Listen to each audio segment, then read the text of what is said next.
Hi, everybody, and welcome to today's webinar. My name is Bela Lazarus, in case you didn't know, and if you are looking for media coverage for your business, then you are in the right place.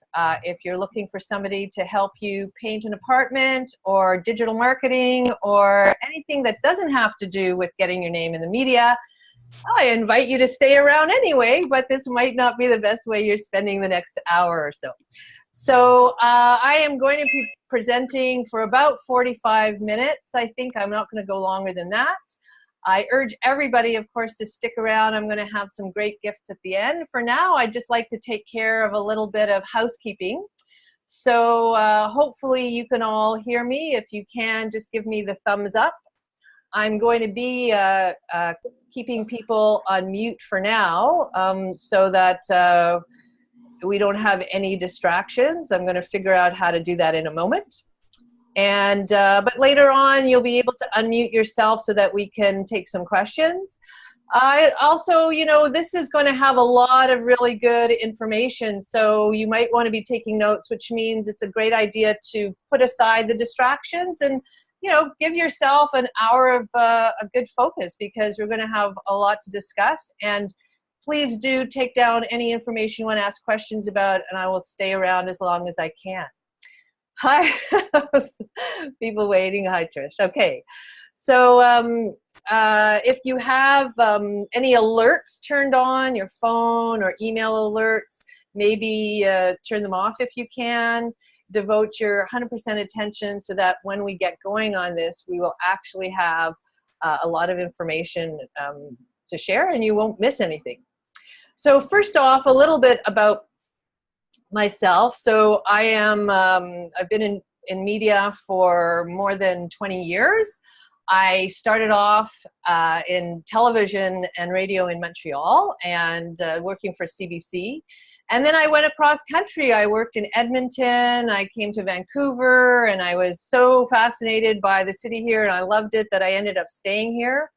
I've worked for CBC Radio and Television here. I have worked for a variety of different newspapers. Most recently, I was working at Business in Vancouver as a features editor, and then later on as managing editor for Glacier Media Publications. I've covered pretty much every topic you can imagine, from sustainability to fashion to travel to forestry, pretty much anything to do with business for sure, being at Business in Vancouver, but I've also had a generalist background. I used to actually be the editor of a home makeover magazine, so I know a lot about home renovations and home decor. So what I bring to the table today is really all that I've learned sitting behind the desk, getting the information from people who want to be in media. And what happened at one point when I was at Business in Vancouver is I ended up coming across a press release that somebody had sent me. And maybe I'll just share that with you so that you can see what I'm talking about.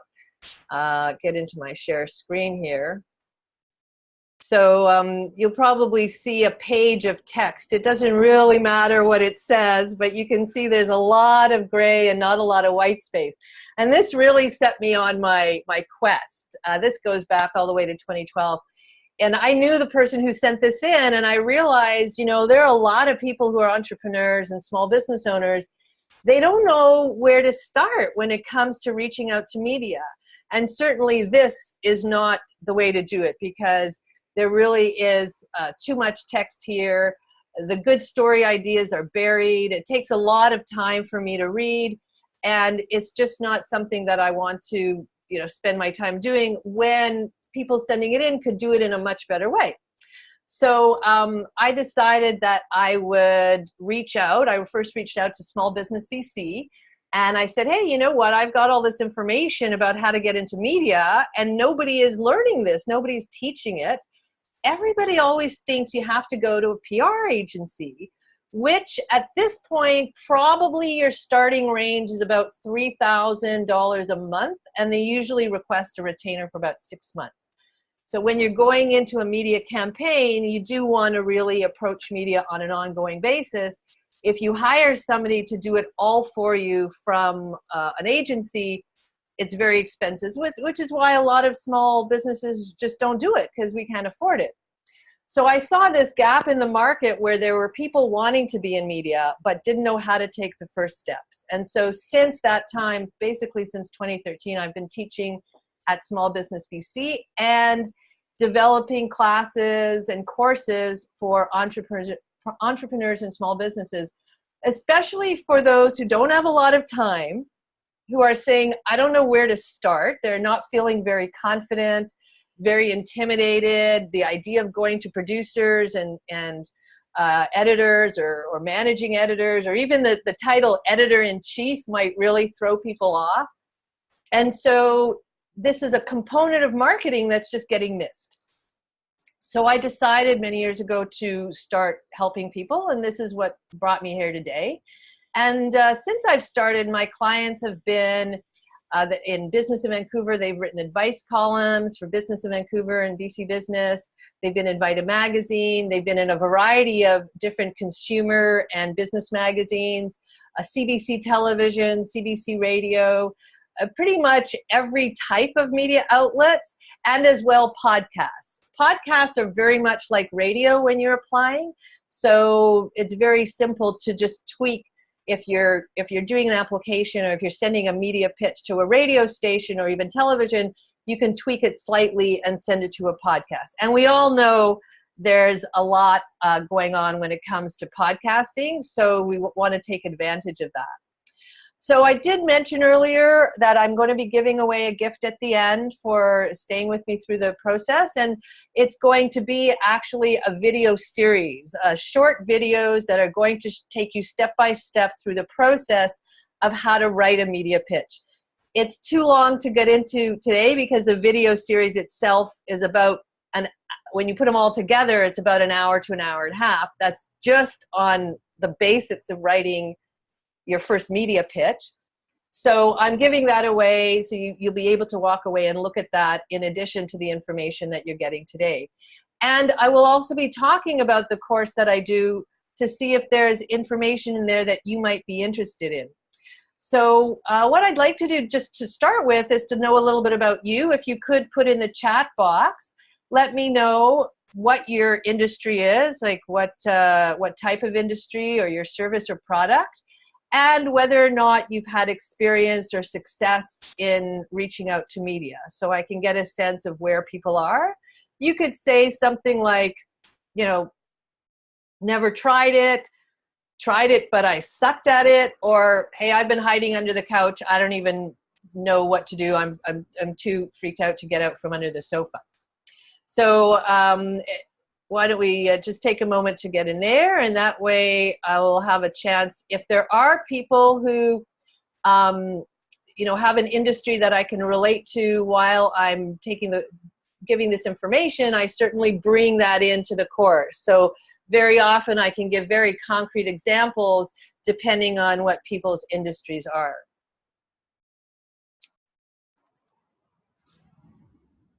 So what I'd like you to do while we're waiting just for people to pop in there is to think for a moment, if you were to imagine getting a phone call and it's the producer of a television show. They heard about your service. It fits in perfectly with some sort of special show that they're getting and they want you to be a guest. Or maybe an editor of a national magazine who wants to do a profile, and they want to put you on the homepage of their website. Either way, I want you to imagine that you're going to be seen by 50,000 people, all right? 50,000 people in your targeted audience, not just random, but 50,000 people who are actually interested in what you have to say. Give yourself a moment to just think about what that would be like. What would you want to happen out of that experience? Now, this is where we start the process of strategy. Their first step is going to be, how do you want to leverage the media? What do you want that producer to ask you? What are some of the questions? Is it a television show that's best for you? Is it a radio show? Is it a podcast show? Is it something where you can write an advice column? So the first step is imagining what it would be like to be in a media outlet, to get a sense of whether or not that's going to work for you. So I'm just going to step over to the chat box here, and I see from user. So user doesn't have a name, so I'll have to refer to you as user. Unfortunately, I don't know why your name doesn't come up there. Helping entrepreneurs and business owners struggling with substance abuse and addictions. Very interesting, because can you, I'm just trying to see who my user is there. Okay, I see the user. I'm sorry, I don't know your name. Maybe you can type your name. Jackie. Jackie, are you the one? Can you just nod if you're the one on addiction? Okay, so one of my most recent clients, actually, Barry Sampson, was one of the people I had mentioned, people getting into CBC television and radio, and he actually was on CBC television with Gloria Makarenko talking about addictions. It was a fascinating discussion, and it was around, it also had to do with depression. It was around the holidays last year, and we worked together on a great campaign to get him into radio and television. These are things that our people really want to know, and if you can connect what you know to challenges that people are having on a day-to-day basis, it's a really good way to get that story into media. And Maxime is writing about corporate sustainability, okay, written for different, own a company where she does consulting and install electric vehicle charging stations. Woo! Woman after my own heart. That is fascinating. In fact, I'm trying to find a place where I can plug my electric scooter into my garage in the building that I live in. It's an apartment building. I only need a little electrical outlet, a regular one, and I can't even find it. So good on you, Maxime, for getting that underway. So moving along, I also want to ask you, if you think of going back to that idea of being interviewed by a TV producer or an editor, think about what would happen the day or the day after that TV show airs, or if your face was on the cover of a magazine the day after that magazine hits the newsstands, or a link shows up in a subscriber's email, and all of a sudden all these people know about it. So what would that mean for you? Maybe post in the chat box, what are you aiming to get out of this media coverage? Start thinking about your strategy. Step number one is strategy. Think about your goals. It's very important before you actually head into the world of media and PR outreach to get a solid foundation of what you're aiming for. Do you want more leads? Do you want to improve your branding? Do you just want your name out there? Do you want to just get that logo that you can put on your website that says, as seen on XXX television? Maybe that's what you're looking for to give you that boost of credibility. So let's see, from Trish, I would love to get it into health advice or health columns and get your name out there. So obviously a huge, huge industry, people always looking for new information. And from the point of view of media, something that's really important for you to know, even though it might seem like, oh, there's all these choices and all these people already out there, media is always looking for new voices. When I was working as an editor at Business Vancouver especially, I didn't want to put the same people in all the time. I wanted to get a fresh perspective. I didn't want the same person writing a column about employment law all the time. I didn't want the same person writing about sustainability all the time. So I would try to get new people. So really, take this to heart, that you might at first feel like, well, I'm one of 20, 30 people that might be wanting to get into this media outlet. What's my chance? I'm going to show you how to increase your chances. And believe me, you do have the opportunity to get in. So as I mentioned, step number one is getting that great media strategy. And I'm going to share this screen to talk about leverage, because part of getting access to those tens of thousands of people is leveraging the marketing and work that's already been done by other media outlets, other channels. So if you think to yourself, okay, I spend 2 or 3 hours a week, let's say, posting in social media. I write a blog, I put it in LinkedIn, I put a link to Twitter, and then a link to Facebook, and then I write something else, and then I need something new because I can't repurpose. It's a lot of time. Maybe I'm reaching out to, if I totaled all the people, maybe 5,000 people will be connecting in terms of LinkedIn and Facebook and all the different locations. But if I were to take that same amount of time and let's say send an email pitch to BC Business. BC Business has 300,000 page views. That's way more than what I get on a monthly basis. And they also have 100,000 readers. I actually had a client who had a simple column to write about mentorship. She worked with Mentorship BC and she wanted to get the information out there. We connected. There's a special column in BC Business called DIY. DIY is basically do-it-yourself business strategies, and I had a direct connection to the editor of the page.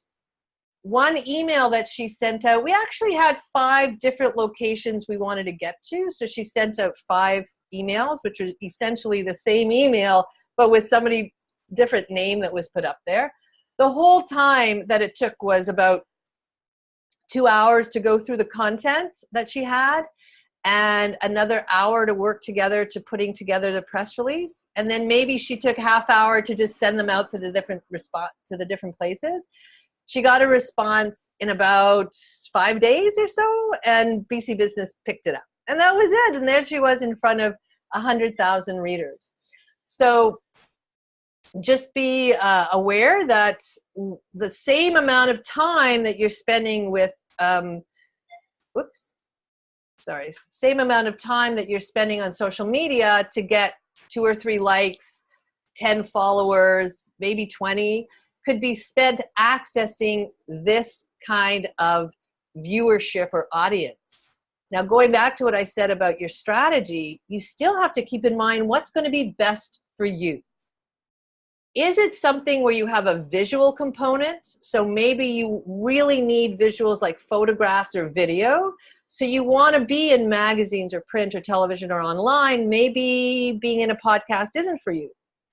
Or maybe you just have advice to give where being on a podcast in front of 30,000 people who are interested in what you have to say. So for instance, if Trish wanted to convey information about, the latest in nutritional eating or how to deal with diabetes, you can find hundreds of podcast hosts who are dealing with health issues, health and fitness. In a matter of weeks, with the right email, you could probably find yourself on 10 or 20 of them really easily. And you're being interviewed with what you know about. It's a natural process, really simple to do. Get in front of tens of thousands of people. Finally, when it comes to writing a column, like an advice column for business in Vancouver, if you're interested in getting in front of decision makers, this is the place that you might want to be. So this is an example, as I mentioned, of my client, Aisha, who was part of Mentorship BC. And she had a very simple column of how to find a mentor. We got it into this DIY management, and it basically got her 100,000 readers. So if you think about this, 100,000 readers, if only 10% read her column all the way through, that's 1,000. And if only 10% of those reached out to her, that's 100 people reaching out from a few hours of work. So it might be interesting to ask yourself, how much time are you actually putting in to what you're doing for social media now? And how can you leverage that better? How can you access those tens of thousands of individuals? How can you access that kind of media marketing that's already been done by people who have maybe more expertise than you at doing it? The second thing that I want to get to in terms of your next step, now I'm going to share screen again, and that is your story.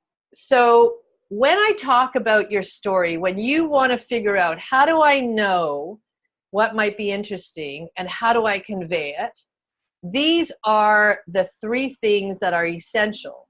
And these will go at the top of an email. And if you look at that video series, you'll actually see this implemented. So the main thing, what do you do? So a lot of people know that your standard elevator pitch, I only want 2 sentences. I actually don't want a whole minute's worth of stuff. 2 sentences that tell me what it is that you do as a business and your credibility factors. So why do I believe you? As an editor at a newspaper, especially business in Vancouver, or a producer on television, I need to know that the person I'm putting on has credibility. That could be just years of experience. It could be testimonials from clients. It could be degrees that you might have. You could be already giving courses in your field. Anything that shows that you are the one that has the information has to be part and parcel of what you do and who you are, has to be high up on the email. I want to know that right away. If I'm scanning emails, if I open your email, I want to see right at the top who you are. And then finally, what's the problem you solve? This answers the question, and this is the big question. I'm going to stop share so that you all see me. Why should I care? Why do I care about what you have to say? People don't even think about this. You want to know not why the media outlet should care, not why the producer should care. You need to know why should their audience care. The producers and editors, the publishers, their job is to give quality to their audience. By giving quality to their audience, they have a quality product, and then they can sell ads, and that's what keeps them going. So you want to get really solid about why this problem, what's the context that's important to the audience of that media outlet. So I'm going to give you a quick example around the area of health and fitness. I was working with somebody who was opening a new fitness facility. And what she brought to the table in terms of uniqueness, you always want to have a unique selling proposition, is that everything was under one roof. So she had a life coach, she had nutritionists, she had physical fitness coaches.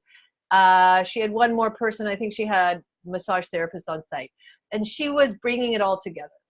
When she came to me, her story was, hey, I'm opening up this new fitness facility. And I said, okay, why do I care?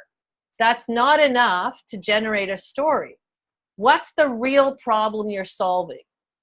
And she said, well, I get it all under one roof. And I said, so what? I'm not going to do 4 hours of fitness training, acupuncture, life coaching, and nutrition all one at the other. I'm not coming all at the same time. So why do I care?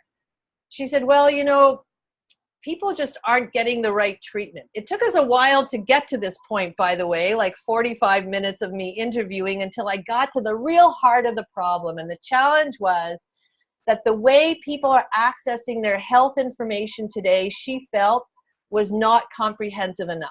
They were just going for physical fitness and not talking about life coaching. Or they were going to life coaching and not dealing with nutrition. Her idea was that people were not being served. That's what the big story was. It wasn't that she was opening a facility. It wasn't that the facility has all these elements together. The context was that big, juicy challenge. What is it that people have as a pain point? If you identify that and you can convey that to that editor or producer or publisher, like, hey, there's this problem in the world and I can solve it, that's when you draw their attention. So don't think small, think big, specific challenge, a really juicy challenge. If you think of your own challenges in life and you can put it into words, my challenge is, or this is my problem, try and apply that to the media information that you're giving. So in your media outreach, try and identify, how can I craft this context very succinctly? And I'll say that again, succinctly, meaning a couple of sentences on what the challenge is, a couple of sentences on who you are and why I should believe you. So your opening of an email will only have maybe 3 or 4 sentences. So let's see if I can get some examples for you. So one way to start with who you are is just I am. So I might say I am a PR expert who helps small businesses reach out to media. Trish is a, let's see if I can get it in one sentence. Oh, hi, Simon. Didn't know you were on. Trish is a holistic and health and diabetes coach, and she doesn't tell me who she works with, so I can't say what the challenge is, but I'll make something up. I'm a holistic and health and diabetes coach, and I help people understand the mistakes they're making when they're choosing foods, and how 2018 is the year to change everything. I don't know, but you want to tell me what challenge and what problem and solution you're addressing. What your company does, maybe it's not you personally, maybe your company solves problems. We help businesses, we help people with. These are just an example of some of the sentences you might use to get what I do very succinct. Demonstrating credibility, as I mentioned, it could be experience, it could be your education and degrees that you have, results that you have from clients. Have you written any books? That's obviously a great authority if you could say you're an author. Other media outlets, very important to keep in mind. If I knew that somebody was already in a media outlet, so some other editor or producer trusted that person, that raises your credibility with me as an editor. So if you're coming to me, if you can show you've been in media outlets before, that's great. So of course you're saying, well, how do I get into a media outlet if I haven't been in a media outlet? You start small. Going back to that strategy, you think, what's my best chance of getting into a location? If I start with CBC National News, probably not a high chance. If I start with a local radio station that's smaller, a higher chance. If I try and get into a national magazine or online magazine, maybe not a high chance. If I start with a local paper here or magazine, there are a lot of local health magazines, for example. I'm using Trish as an example because she keeps showing up in the chat box. I'm just going to see if there's some others. Okay, what people really need. Healthy habits with Trish. Okay. So yeah, when you start to examine the different kinds of media outlets and then turn your attention to what gives you the best opportunity, that's your first stepping stone. Then once you're in a media outlet, you can use that media outlet to leverage to get into other media outlets. So as I mentioned, my former client, Barry, he actually, once he started getting into media outlets, he would put that information in his emails. And he said specifically that other journalists, once they saw that he was already in media, became more interested in what he had to do. He said, you know what? I don't even know any more information. I don't have any more information than I did before. I'm not smarter than I was before. I'm no more of an expert, but they just see me as more credible because I've been in media. So here are some examples of putting it all together. And as you can see, they're very short. My own, I'm an award-winning journalist and editor with 25 years of experience. I show entrepreneurs how to get access to media coverage. I'm a CEO of Vancouver-based LinkedIn to Leads, etc., and founder of the LinkedIn Accelerator program. So these are examples where I'm showing what I do or what this person does and their credibility factor. My company helps small businesses who need planning, implementation, and training for integration of different generations in the workplace. We have been specializing in this area of HR for the past 8 years. This is a great one because it demonstrates the challenge. It focuses on the industry of HR. Keep this in mind because coming up, I'm going to show you how you leverage your industry to get into media to give you a really, really high chance of getting your emails answered and to getting into media. And she points out she's been in that for 8 years. So that gives the credibility of experience.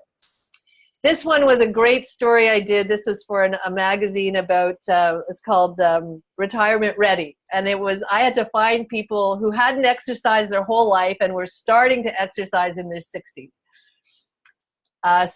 You know, if you had that story, if you yourself were somebody like that, you could pitch yourself to a magazine and this is what you would say. I'm 67. I just got off the sofa to start exercising. I've spent my entire life as a couch potato. I now speak at community centers and retirement homes about the need to exercise as we grow older. So the credibility factor there is that that person lived a sedentary life. That's it. They don't have any other expertise other than they lived a certain way.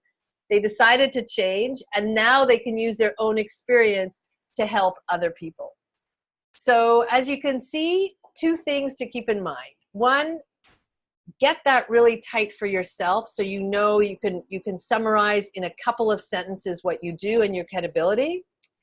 Number two, be very specific about what that challenge is.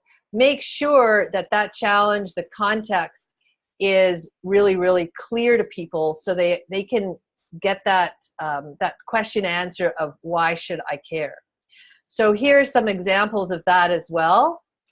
Why do we care? Small businesses, so this is my why do we care statement. Small business needs credibility and exposure they get from media coverage, but they don't have the money to hire a PR firm to reach out for media. So I would combine that context question with the previous one of who I am. So that first sentence, two sentences there, plus this one sentence would form the top of my email. So looking at that, the guy at the bottom, I'm 67, just got off the sofa and so on. Their context problem could be the baby boomer generation is now the largest on the planet. Most of them are not gym rats. They need directions on how to start exercising after the age of 50. There's the problem, and he solves it. So as you can see, putting a challenge together is not that hard, but you really want to be very specific and have the other person say, okay, yeah, I got it. I can see why this would be necessary, and I can see why you're the problem. You're the person that's going to give me the solution to do that.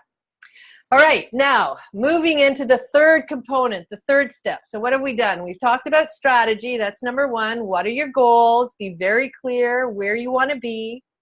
Do you want to start small so that you can get access to media coverage easily? Do you want to have visuals? Do you want to be on podcasts? Try and get a sense of what's going to work for you. Number two, start to craft those first couple of sentences. Who I am, what's my credibility factor, what the challenge is. And then we're going to go to the big 8, as I call them, the story checklist. So here's where we get into what media is looking for. First of all, any expertise you have about a service or product, that's the starting point. But you obviously need to stand out in how are you different. So when you craft those first couple of sentences, your key differentiations, unique selling propositions, if you will, or known as USPs. Your USP could be the length of time you've been in the business.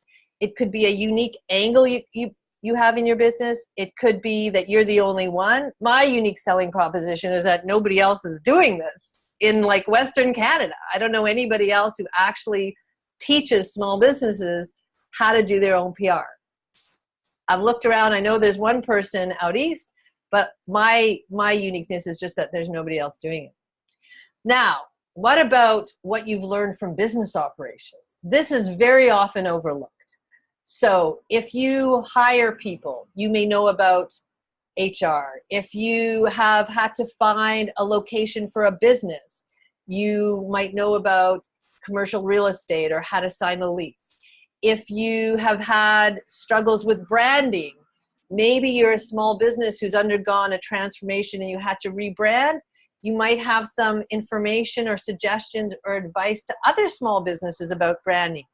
All of these could form the basis of very interesting advice columns that would be relevant in business media. Small businesses love to hear from other small businesses what their challenges have been.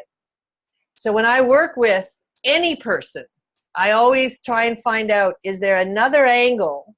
So this is just extra angle where we focus on what you've learned in terms of building a business. Events. Events are great for media coverage because media loves to go out and interview people, participate, and it's nice and timely. So it gives them a good news hook. A lot of people say, oh, I don't have an event. Well, why not create one? You could actually connect with a nonprofit, put together a fundraiser, could be a fundraising dinner, it could be a fundraising dance. I mean, think of the Ice Bucket Challenge. Use your imagination. Seriously, just say, oh, we're going to do a fundraiser, pick a charity you really like, and then get some friends together, get some people from your networks together and say, okay, I want to create a really fabulous event that's going to promote this charity and promote me as a sponsor. A lot of people don't think about this, but it's a lot of fun to do. Being able to present yourself in terms of a social business, in terms of social purpose, and it's a great way to get media attention. Is there anything that's new or changing in your field, especially if there are bylaws that are coming up? So just in case anybody is, in the liquor industry or restaurant industry or hospitality, there's always things around liquor sales that are changing. So there might be bylaws there. There could be issues around trade agreements that impact you. If you do any import or export to other countries, maybe there are things happening. Trade between provinces change. Anything that changes that impacts your industry, media may not know about. Like, we like to think we know everything, but we don't. So you have to tell us. You then become the expert, and then that's where you present a story and say, hey, you know what? This is happening, or just happened, or it's going to happen. People need to know about this. A very good example was when the anti-spam legislation came out. I had a client who worked with customer resource management, and the spam legislation was a huge thing for his industry. So he really focused a lot of his attention on giving advice to small businesses or businesses in general about how to conform to the anti-spam legislation. And media was lapping it up. I mean, it was just, everybody was covering this. Then a year later, we went back again, same topic, only this time we're saying, okay, it's been a year. How have things changed? So don't forget anniversaries of events. If it's been a year since something happened, it's a really good point to check in and see how things are doing. That's another good news angle for media outlets to be able to have a news hook. So it's not just answering the question, why is this interesting? But we need to know, why do we want to print it now? Why do we want to interview you now? Well, it's been a year. Let's take a look back. So that's a really great news hook. Is there a trend, cultural trends, lifestyle trends, certainly around health and nutrition? Oh my God, there seems to be a new trend every month. Do the paleo, don't do the paleo, do the Atkins, don't do the Atkins, eat cranberries, I don't know. This one, the most recent one I heard was, don't mix proteins and carbohydrates. Trish, maybe you can jump in on the chat box or talk about that later on. So when new trends happen, those are fabulous ways to have a hook for your story, because trends are things that people talk about, especially lifestyle trends. And when it comes to people being interested, like if they're walking around in the morning getting ready to go to work and they hear a news announcer saying, coming up after the break, why you shouldn't be eating proteins and carbohydrates together. We have an expert who weighs in. If I heard that, I would stop, get ready to go, then come back and listen to that story. So you want to identify the great trend that's going to, matter for the most people. Again, why should the audience care?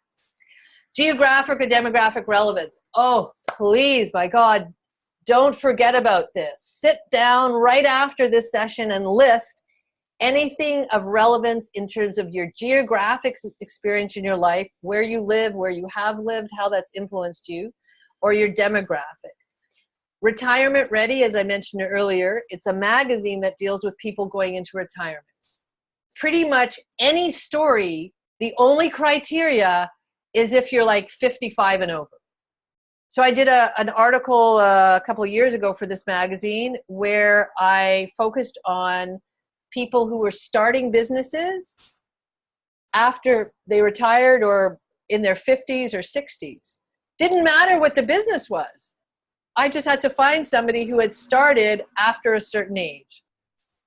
I had a business consultant, I had restaurant owners, I had a tour guide.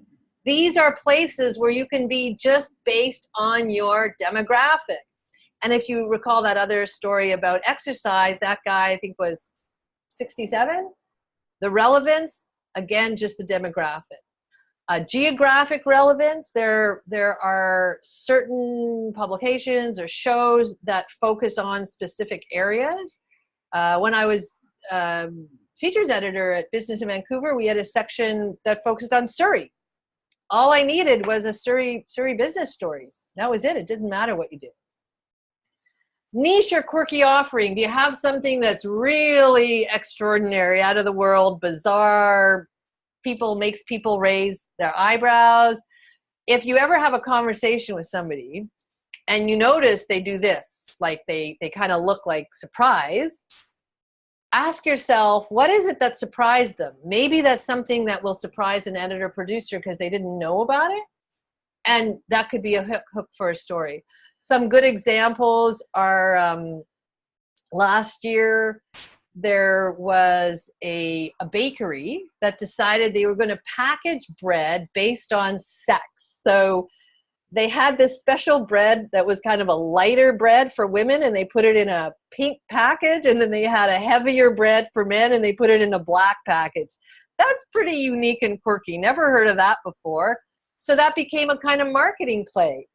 And that evening, or the next day, they were interviewed, and the TV programs that interviewed them then followed up with interviews with marketing experts and business experts to ask them if they thought this wasn't something that would work, whether putting bread in pink packages and saying it's for women versus men, whether that's going to make a difference.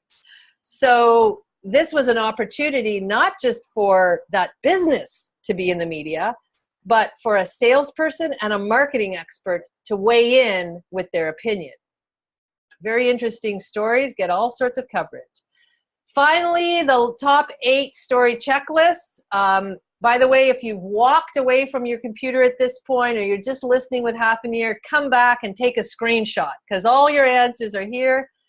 The last important thing is timely relevance. If any of these points that I brought up, if you can attach a date to it, and it's happening, it did happen, it will happen soon, that's really important for media outlets to be able to give themselves a reason as to why they will run with the story now.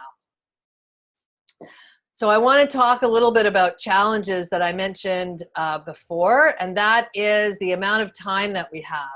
So these days, one of your biggest challenge really is getting past the inbox. There's just like such a profound number of emails coming in with media pitches to media outlets that sorting through everything is really, really challenging. You have to understand we have like 30 seconds, less even. If I scan an email subject line, I'm scanning it in 10 seconds. And that's the time I take to read it to see if I'm going to open it. Then if I click on it, I see the first couple of sentences. And what are they? Who you are, the problem you solve, and your credibility. I got 30 seconds to read that. So don't give me a big paragraph. I'm going to just delete it. Or worse, well, not worse, same. I might say, oh, there's a lot of stuff to read here. I'm going to do it later. Then I put it aside and I never come back to it. So you want to be able to leverage those few seconds at the beginning very quickly to grab people's interest. So how are we going to do that? First of all, become familiar with the media outlet. So I'm going to go to your step 4 now. And step 4 has to do with treating media like a client. People don't think of it this way. So here's what you want to do. If you think of a client, you don't just throw ideas at them and say, here's what I do. Hey, I have this service. I have this product. Do you want any? That sounds too much like a snake oil salesman. Normally, if somebody might be a potential client, you ask them what they need, and then you tailor what you have. You see if you have the service that they need. Maybe the media outlet that you're looking at does not take advice columns. Well, if you want to write an advice column, then that's not the media outlet for you. So you want to listen to the podcast. You want to pick up the magazine. You want to watch the TV shows. Get familiar with them. And now everything's online, right? Even if you have a print publication, that print publication has an online presence. So you can read the material online. TV channels, they record their shows, they record segments, they put them up online. If you want to see the type of people CBC interviews, you can go on CBC's website and you can find the people, just watch their interviews and you can see exactly the kind of people they interview. Become familiar with the media outlets. Show them that you actually respect them like you would a client. You don't want to just throw material that might be inappropriate for them, because then from their point of view, you're wasting their time.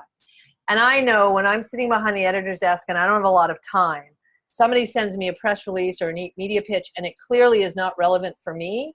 Not only will I delete it, but I'm not going to open their emails again. When I see it, they'll be at the bottom of the list.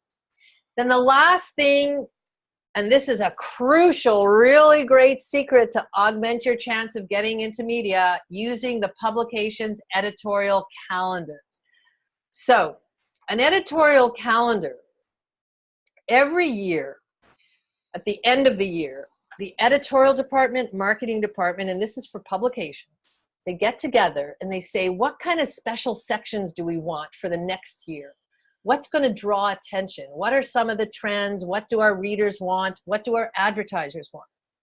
So they think up special sections where they're going to have stories that fit into a certain category. And they lay it out for the entire year and they put it into what's called an editorial calendar, which becomes part of their media kit. So if you go on to a media outlet, and again, we're talking about publications for the most part, you look for their media kit. In fact, you can actually Google the name of a publication and media kit, and it very often will come up right away. They're free to download, and they show you everything that's going on for the next year. So I'm going to show you an example of two of those. One is consumer magazine and one is business. So Vita Magazine is a consumer magazine. As you can see, it covers beauty, lifestyle. It's got travel story. It's got fashion. It's got health. It's got everything. And it has people actually subscribing to these different areas of expertise. And so they focus on calendars that have these kinds of topics throughout the year.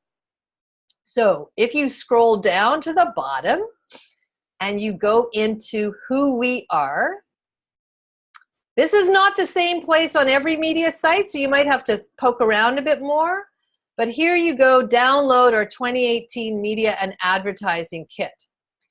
And I'm going to open it here and just show you. So this is their media kit. And if we go down, look, it shows you everything about their demographics, which could help very much. It shows you all the people that are watching. And we will get to here. This is their editorial content. So I'm going to see if I can, I don't know if I can enlarge that. There we go. So let's take a look and see. August, summer fun. We're keeping favorite season roundups of the beach, bikini, barbecue, and bonfire variety. All right, so that tells me any stories that have to do with those topics could be a potential for the summer fun issue. So if you have products in those areas, if you are a fashion designer that deals with swimsuits, If you have a great idea of, as an event planner, how to present the best barbecue ever, the best barbecue parties, or tips for having a great, whatever it is, if you can relate your content to that material, that gives you an option to pitch. So when you send your email in to that editor, you're going to tell them in the subject line, story idea for your August summer fun issue. That's all you have to say. As an editor, when I see that in a subject line, I know that you've taken the time to learn about my media outlet and you've got what I need. I'll look at one more. Let's see what's here's one specifically on fashion trends. So autumn's top fashion trends. Let's see if there's something else. Oops. Here's skincare regimens. So if people are in the skincare industry, anyway, you get the picture. If you have material that fits in any of these types of editorial content sections, it gives you an advantage to getting the media outlet to open your material. I'll go into Business in Vancouver. With Business in Vancouver, it's under the Advertise button. Very often, if you click an Advertise button on a site, you will get to the Media Kit. If you scroll down, you can see right here, BIV 2018 Media Kit. They have one for their newspapers and one for their special publications. I'll go into the newspaper for now. Again, a full media kit. And here is their content planner. So some things that are coming up, if we look, for example, coming up in October, there's a small business section. So anybody have advice for small businesses? That's where you want to pitch. Again, an email that says to the editor, an email that says small business story idea, that's enough for them to open it up because they know there's content relevant to what they are looking for. Here's one on human resources as well. So if you have anything connected, there's business law, maybe you're doing something in a First Nations environment. So these are all different, if you do any trade for Asia Pacific, there's an Asia Pacific section. So these are called focus sections, and they're always looking for material. I used to edit these focus sections. Believe me, if I got an email that said, forestry section story idea, I would open it right away. Because for me, it's like, okay, they know exactly what I need. They've got something. I'm really happy about that. So I'm going to actually open that media information right away. So we've gone over, number one, the strategy. What is it that you need to think about? We've gone over how you present yourself. What's the problem you help solve? Who are you? What's your credibility? I've talked about the 8 points that media looks at in a story idea. And I've talked about how you can really boost your opportunity for getting into media by finding those editorial calendars. So what we're looking at today is the last thing is basically that big problem, the first outreach. Where do you start? So that's going to be in sitting down and writing your email pitches.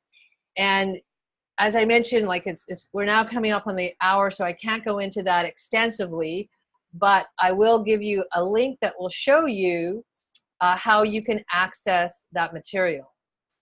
So I did want to just follow up on my Barry Sampson story. He had the Depression Confessions was his event, and he was looking for about 100 people to come out to an event on December 29th. Now, if you can imagine, December 29th, not a great time to get people out to an event. But he was focusing actually on how people become depressed during the holidays.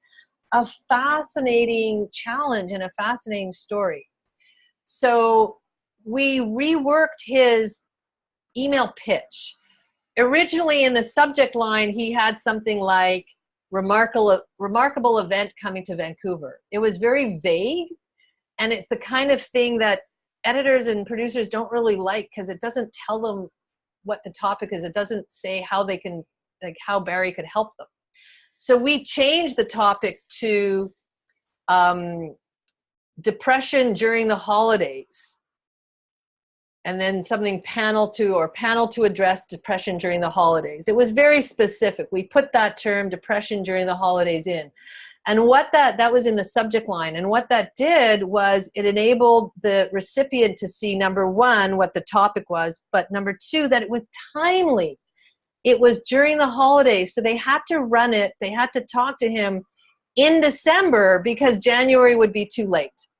So we sent out maybe 10 emailed. Like, it was a very small amount. We had very little time, because by the time he got to me, it was the middle of December. But a great result. So he was on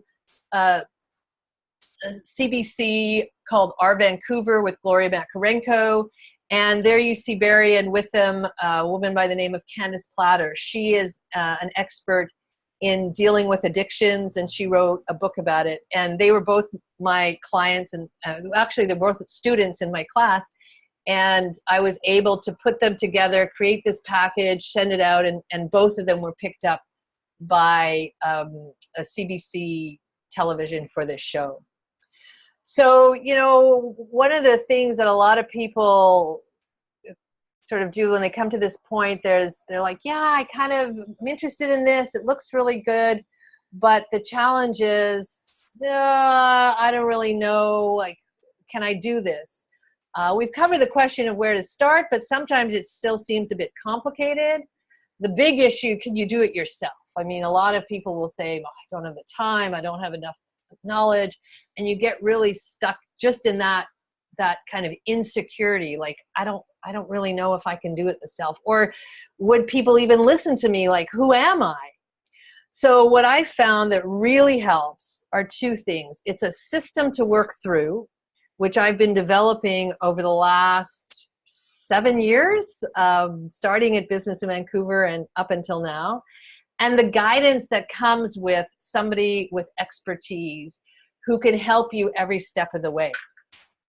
So I always suggest, if a seasoned editor knows all this information, then an editor is a person that needs to walk you through it. So this is what my Media Mastery System consists of. So first off, we do live training. I always want to make sure that people have instant ability to ask questions. I give homework each time, and very small bits and pieces so you're not overwhelmed. The homework might take maybe 15 minutes to 45 minutes a week. So it's not an extraordinary amount. And we get down to nitty-gritty, exactly creating your pitches. I'm going to be overseeing everybody's work. Now, this is really important. I'm going to stop share again for this so I can look at you. I don't want you to send anything to anybody until I've looked at it. One of the things people do is they try and go off on their own, and they struggle a little bit. But having that course, having me to turn to, they can come back and say, look, is this right? Did I do it right? Because how often do you go and get information from somebody? Maybe you go to a meetup group and you take all those notes and then you go away and you try it. Or you do a recorded program and you try it. Where do you go to find out if it's right?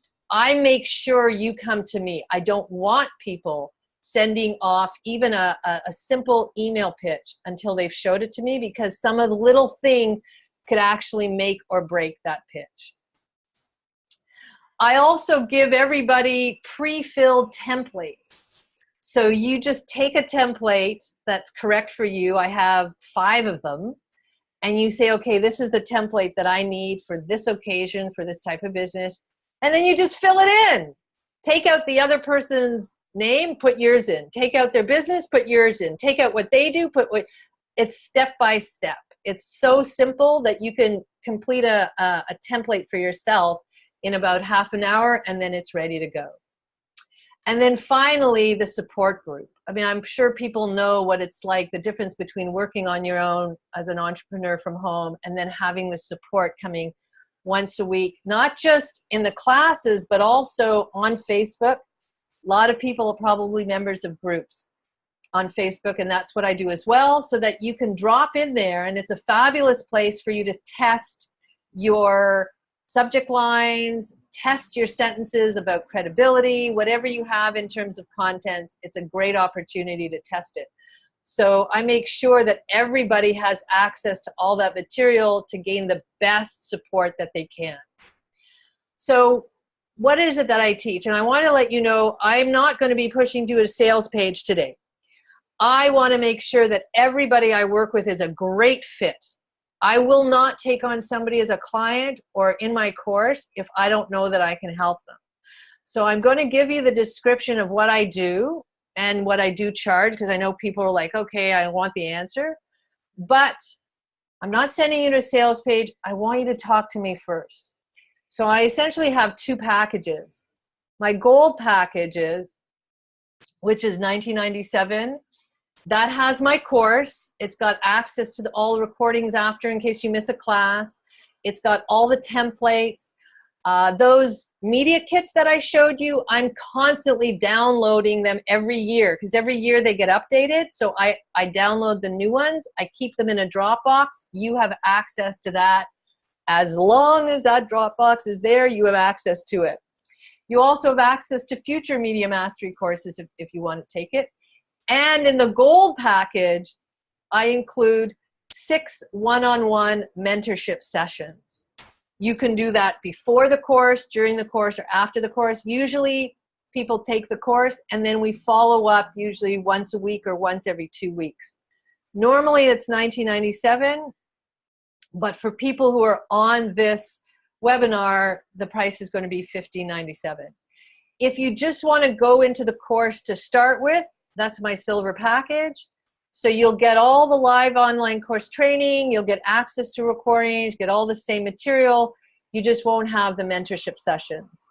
And for my mentorship sessions, if I sit down with somebody and do an hour-long strategy, that's usually $200. So you can see 6 sessions, you're actually getting it for about $800 as opposed to $1,200. That's a phenomenal amount. You know, if you can, I would certainly suggest that you go for the gold package to have that follow-up. And yes, monthly payments are available. We can talk about that. So I encourage you to take down this link. It's a bit.ly link. Schedule 45 minutes. And that will get you onto a call with me so we can figure out what is it that you really need to access with regards to media coverage? And am I the right person for you? Is there something else you might need? Can I help you? So are we a good fit? That's essentially what I want to know. Are we a good fit? So as I promised, your gift of 7 videos. How'd I do? 11:02, 2 minutes over. Okay, I'm very happy. The gift of 7 videos, bit.ly link 7 videos. This will give you your how to create media ready pitches. And now it's time for a Q&A. So I'll go back there one more time, take a screenshot, mark it down. It's not very long, not very hard to remember. So I'd like to go into the Q&A right now. I'm going to stop share and I'm going to